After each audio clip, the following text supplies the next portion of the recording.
मेरे प्रिय दर्शकों नमस्कार। प्रिय दर्शकों, ऋषि ज्योतिष में आपका स्वागत है।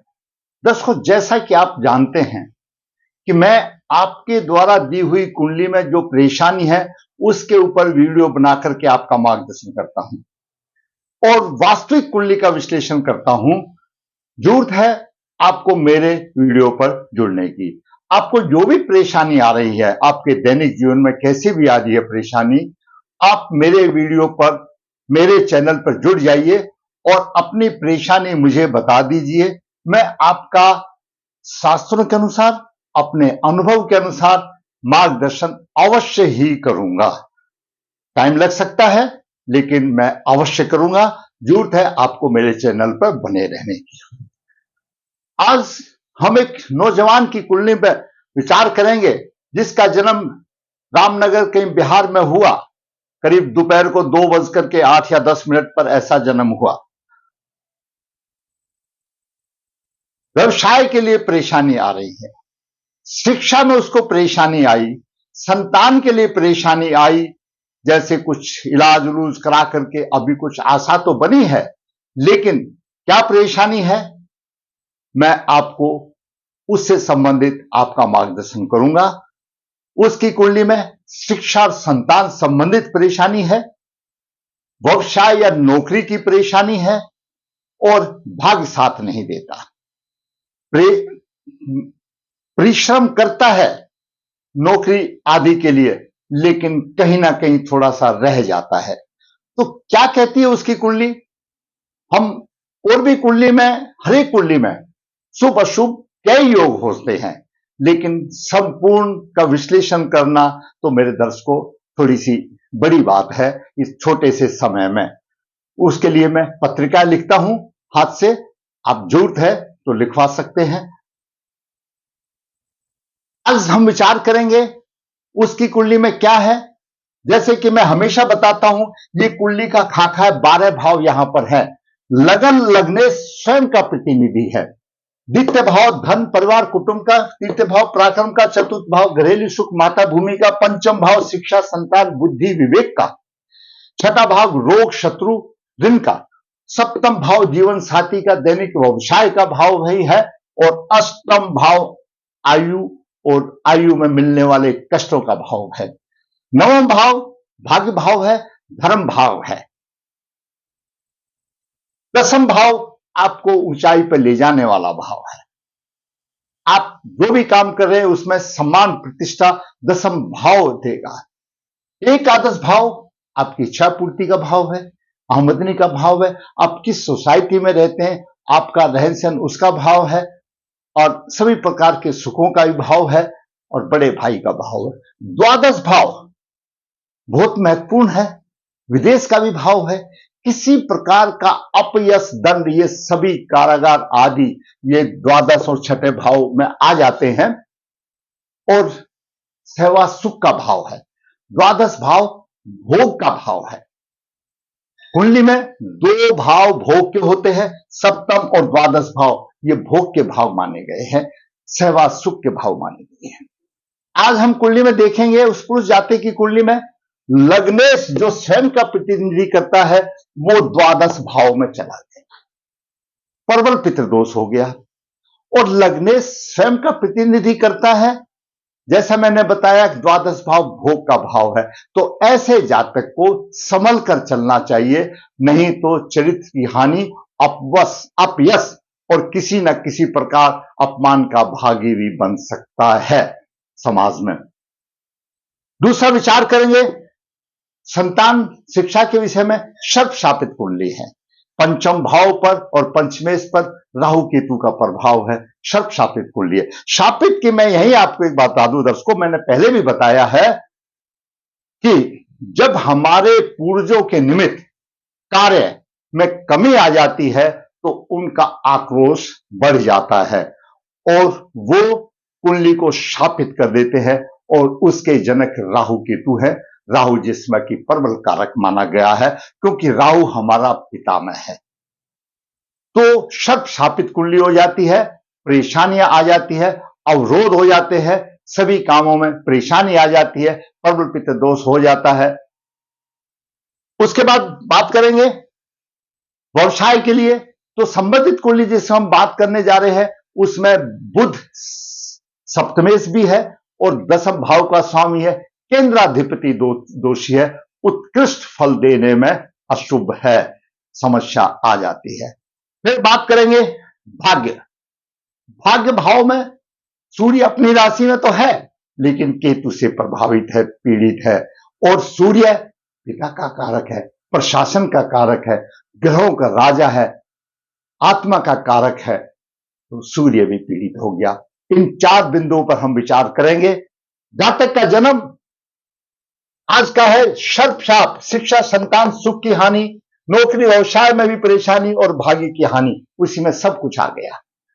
जातक का जन्म 28 अगस्त 1995 शुक्ल पक्ष 3 उत्तरा फाल्गुनी नक्षत्र चरण 4 सोमवार को हुआ। जातक का जन्म लगभग दोपहर को 2:08 उनके आईडीए से बना गया, क्योंकि लगन कुंडली तो चलो सेम है, आगे सूक्ष्म कुंडली का थोड़ा सा अध्ययन करने में दिक्कत आ जाती है जबकि सही समय ना हो तो उस उनके कहने के मुताबिक उसके हिसाब से हमने उसका लिया, तो उसमें वही धनु लगन पड़ता है और आगे 1.5-2 घंटे तक धनु लगन ही आ जाती है।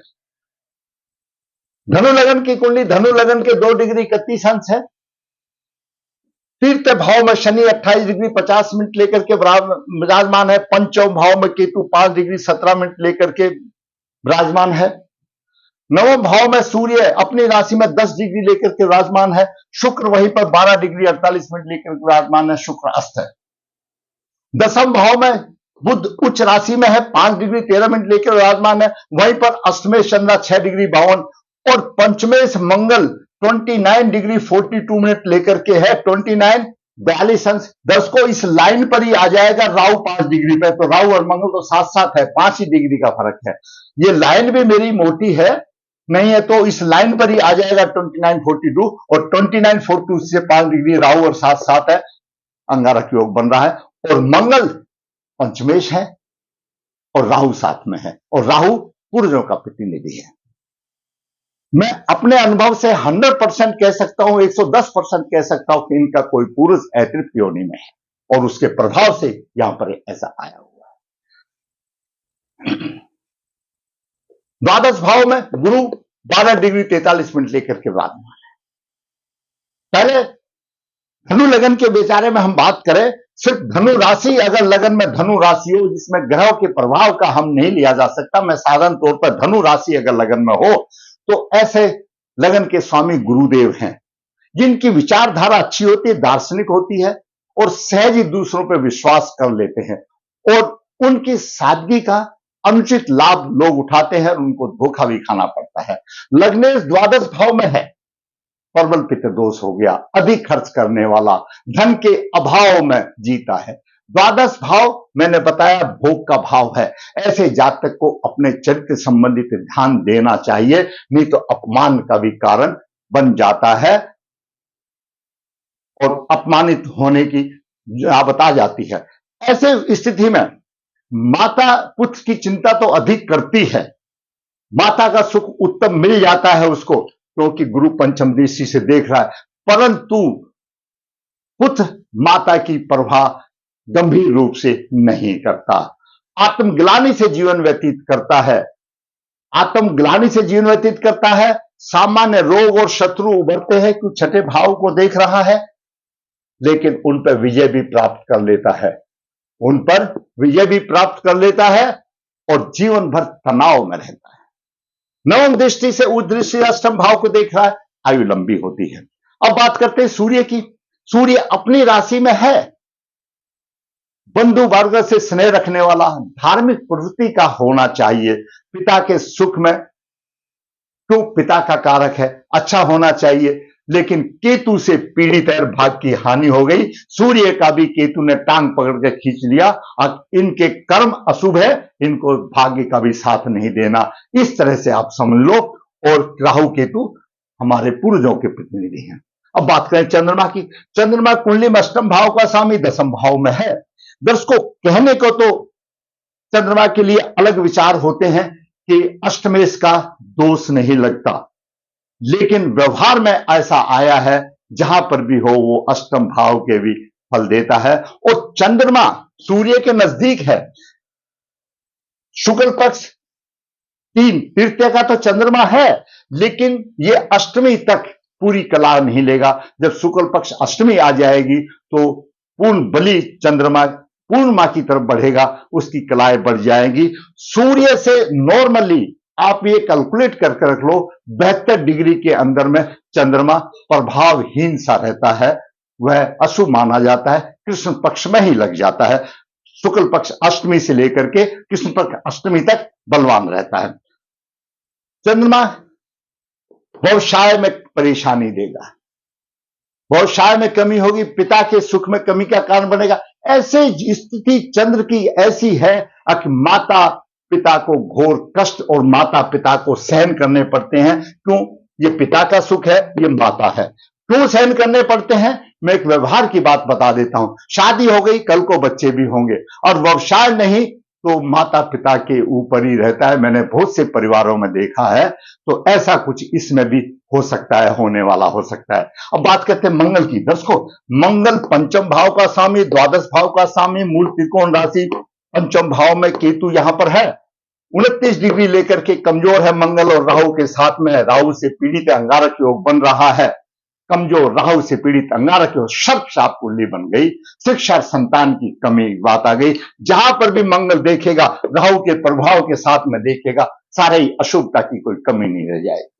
अब बात करते हैं बुध की। दर्शकों, धनु लगन में बुध 2 केंद्रों का स्वामी बनता है, सप्तम भाव का और दसम भाव का। और बुध अपनी राशि में उच्च राशि में है। ज्योतिष सिद्धांत के अनुसार विशिष्ट महापुरुष योग बन रहा है, लेकिन वो साथ साथ केंद्राधिपति दोषी भी है। परंतु केंद्राधिपति दोषी होने की वजह से वह उत्कृष्ट फल नहीं दे सकता। जो भी प्रतिष्ठा उसको मिलेगी, किसी की कृपा पात्र से ही मिलेगी। जब किसी की कृपा पात्र खत्म हो जाएगी तो प्रतिष्ठा भी गायब हो जाएगी, उसका अर्जित किया हुआ कुछ भी नहीं होगा यहां पर, क्योंकि केंद्राधिपति दोषी है और दूसरे कोई ग्रह की यहां पर दृष्टि या युति या नहीं है।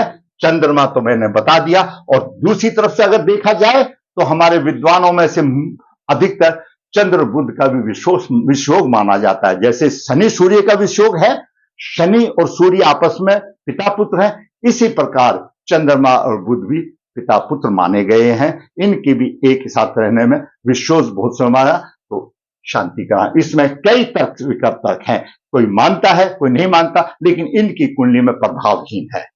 अब बात करते हैं शुक्र की।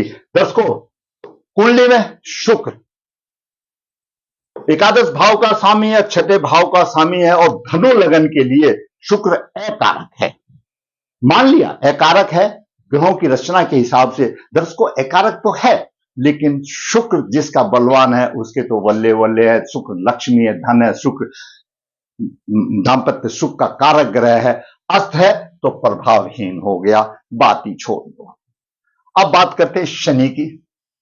दर्शकों, शनि कुंडली में द्वितीय भाव का स्वामी है और तृतीय भाव का स्वामी 28 डिग्री 50 मिनट लेकर के मृत अवस्था में है। मान लिया पराक्रम दे देगा, क्योंकि क्रूर ग्रह पाप ग्रह है अपनी राशि में, और ये पराक्रम का भाव है। पराक्रम दे देगा, अपनी डिग्री के आधार पर ही दे देगा ना, जो कुछ देगा उससे ज्यादा तो कहां से दे देगा। तीसरी दृष्टि नीच दृष्टि से पंचम भाव को देख रहा है। शिक्षा संतान में भी हानि की बात नहीं, कई गंभीर परेशानियां भी आ, परेशानियों का शिकार होगा। सप्तम दृष्टि से भाग्य भाव को देख रहा है। शिक्षा बुद्धि तो कमजोर हो गई, और भाग्य के साथ भी ऐसे जातक की खिलवाड़ होती है, भाग्य का साथ नहीं देता। दसम दृष्टि से द्वादश भाव को देख रहा है। खर्चा अधिक होता है, खर्चा अधिक, भाग्य का साथ नहीं। शिक्षा में परेशानियां नीच दृष्टि से देख रहा है, तो होगा क्या। धन का भी स्वामी है तो कुछ नहीं बचा। अब बात करते हैं राहु की। दर्शकों, उत्तरा फाल्गुनी नक्षत्र जन्म नक्षत्र है, और जन्म नक्षत्र से 22वां नक्षत्र आद्रा नक्षत्र है। 22वां नक्षत्र वैनाशिक नक्षत्र माना गया है।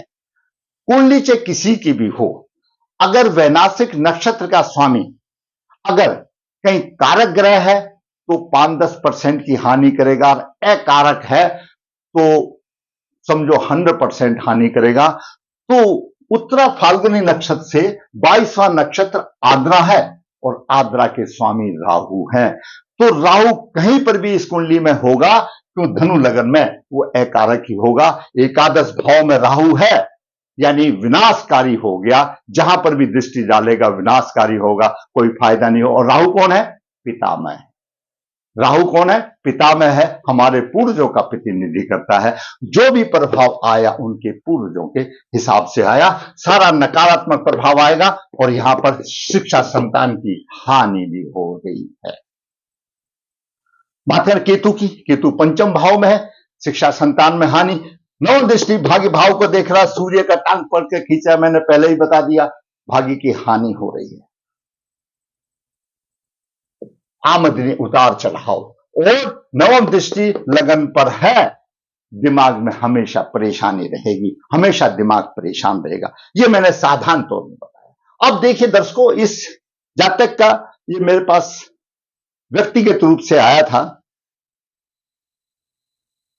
व्यवसाय के। तो मैंने लग्न द्वादश भाव में पितृदोष, खर्चा अधिक करने वाला, और चरित्र हानि की भी आशंकाएं रह जाती हैं। उसको संभल कर रहना चाहिए, अपमान का भागी बन सकता है, इसमें कोई दो राय नहीं है। सर्प शाप है, पंचम भाव में केतु है, और पंचमें से मंगल राहु केतु से पीड़ित सर्प शाप है। अंगारक योग भी बन रहा है, पूर्वजों का अशुभ प्रभाव है। बुध केंद्रापति दोषी है, व्यवसाय नौकरी की परेशानी है।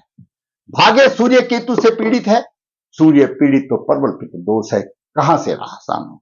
अब दर्शकों बात करते हैं, जो कुछ जातक लेके आता है अपने पूर्व जन्म के कर्मों के आधार पर उसको जन्म मिलता है, और ग्रहों की स्थिति ऐसी मिलती है। हमारे भगवान जी के पास एक ऐसा सॉफ्टवेयर है, इतना बढ़िया कंप्यूटर है, हम जो भी दिन में करते हैं फटाफट फटाफट वो नोट हो जाता है।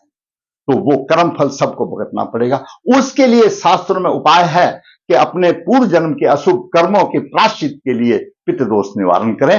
पितृदोष में आ गया, नागबली श्राद्ध करें ताकि अच्छी संतान मिले। अगर संतान मिल भी गई तो ऐसी संतान मिलेगी वो अयोग्य होगी, बिना उपाय किए बिना। ये मैंने अनुभव में बहुत देखा है।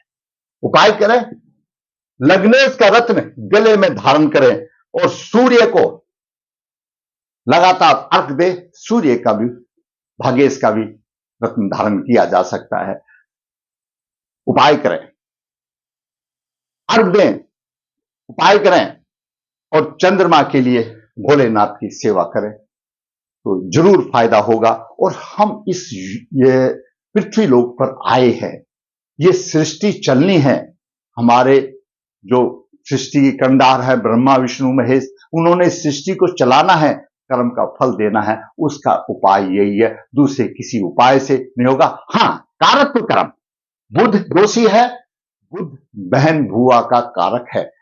पूरे जन्म में बहन भुआ के प्रति ठीक नहीं होगा, और बुध कुल देवता का भी कारक है, कहीं ना कहीं कमी रही है, तो इसलिए होता है। और गुरु भी हमारे गुरुजनों का कारक है, पिता का कारक है। पिता तुल आदमियों का अगर सम्मान नहीं किया तो गुरु भी फल नहीं देता। कारक तो कर्म तो ग्रह के उसके करने पड़ेंगे। अगर शनि आपके में बिगड़ा हुआ है तो आप ये समझो आपने पूर्व जन्म में जो हमारे मजदूर या भाई या जो ऐसे लोग होते हैं उनके साथ आपने काम नहीं किया, तो कर्म आपको सुधारने पड़ेंगे, उपाय आपको करना पड़ेगा, फल अवश्य भगवान देंगे, हमारा विश्वास है। मैंने इस पुरुष की कुंडली का, और अभी दर्शकों राहु की महादशा 8-1-14 से लेकर 9-1-32 तक चल रही है। राहु चित्रा नक्षत्र में है, और चित्रा नक्षत्र उत्तर फाल्गुनी से तीसरा नक्षत्र पड़ता है। विपत तारा है, विपत तारा में विपत्तियों से भरी हुई है, कहां से राह आसान होगी। बिना उपाय किए कोई राह आसान नहीं होगी। मैंने इस नौजवान की कुंडली का विश्लेषण आपके सामने किया, और भी मेरे जो नौजवान हो सकते हैं, जिसको भी कोई परेशानी है आप जुड़ जाइए ऋषि ज्योतिष से, मैं आपका मार्गदर्शन। मेरा एक एक शब्द कहीं ना कहीं शास्त्रों में वर्णित है, कोई हवा का मेरा एक शब्द नहीं है, ये आप मान करके चलिए। अगर आपको मेरा वीडियो अच्छा लगा है तो वीडियो को लाइक करें, शेयर करें, और दर्शकों जिसने मेरा चैनल सब्सक्राइब नहीं किया है, सब्सक्राइब करें ताकि मेरा मनोबल ऊंचा हो और मैं इसी प्रकार वास्तविक कुंडली बना करके आपका मार्गदर्शन करता रहूं। जैसा मैं हर वीडियो में बताता हूं, ऋषि ज्योतिष नर्मदा जी के तट के नजदीक है नवदेहर। यहाँ पर काल शब्दोष पितृदोष पूजा की जाती है। जो संभव करा सकते हैं वो संपर्क कर सकते हैं। हाथ से पत्रिका लिखी जाती है, निचोड़ दी जाती है। जो इच्छुक है वो संपर्क कर सकते हैं। गुण मिलान कन्या के लिए बिना किसी शुल्क के आपकी आसान की जाती है। जरूरत है ऋषि ज्योतिष से संपर्क करने की। अंत में फिर कहूंगा, अगर आप मेरा वीडियो अच्छा लगा लाइक करें, शेयर करें, चैनल सब्सक्राइब करें ताकि मेरा भी मनोबल प्रफुल्लित हो और मैं इसी प्रकार आपका मार्गदर्शन करता रहूं। धन्यवाद।